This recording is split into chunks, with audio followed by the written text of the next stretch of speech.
മാനസത്തിന് നമസ്കാരം. ശാന്തിയുടെയും സമാധാനത്തിന്റെയും സന്ദേശവുമായി ഒരു ക്രിസ്മസ് ദിനം കൂടി വന്നെത്തി.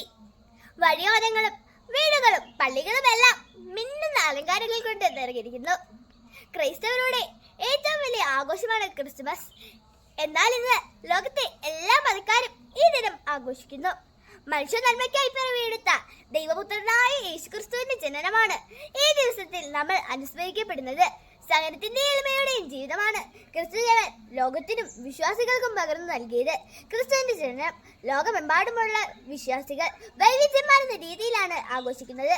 കേക്കുകളും മധുര പലഹാരങ്ങളും ആശംസകളും സമ്മാനങ്ങളും നിറഞ്ഞ സ്നേഹ വിരുന്നുകളും ഒരുക്കുന്നു. സഹോദര സ്നേഹവും കുടുംബ ബന്ധങ്ങളും പുതുക്കുന്നു.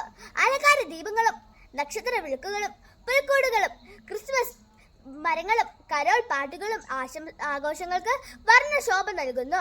കൈകൾ നിറയെ സമ്മാനങ്ങളും മിഠായികളും സ്നേഹവും സന്തോഷവും പകർന്നു നൽകാനായി ക്രിസ്തുമസ് അപ്പൂപ്പനും എത്തുന്നു. മഹാമാരിയുടെയും കഷ്ടപ്പാടിന്റെയും നടുവിൽ ആഘോഷിക്കുന്ന ഈ ക്രിസ്തുമസ് അതിജീവനത്തിന്റെയും ഉയർത്തെഴുന്നേൽപ്പിന്റെയും സന്ദേശമാണ് നമുക്ക് പകർന്നു നൽകുന്നത്.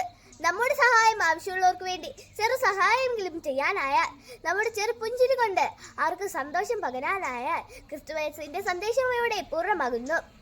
ഭൂമിയിൽ സന്മനസ്സുള്ളവർക്ക് സമാധാനം. എല്ലാവർക്കും എന്റെ ഹൃദയം നിറഞ്ഞ ക്രിസ്തുമസിന്റെയും പുതുവർഷത്തിന്റെ ആശംസകൾ നേർന്നുകൊണ്ട് നിർത്തുന്നു. നന്ദി, നമസ്കാരം.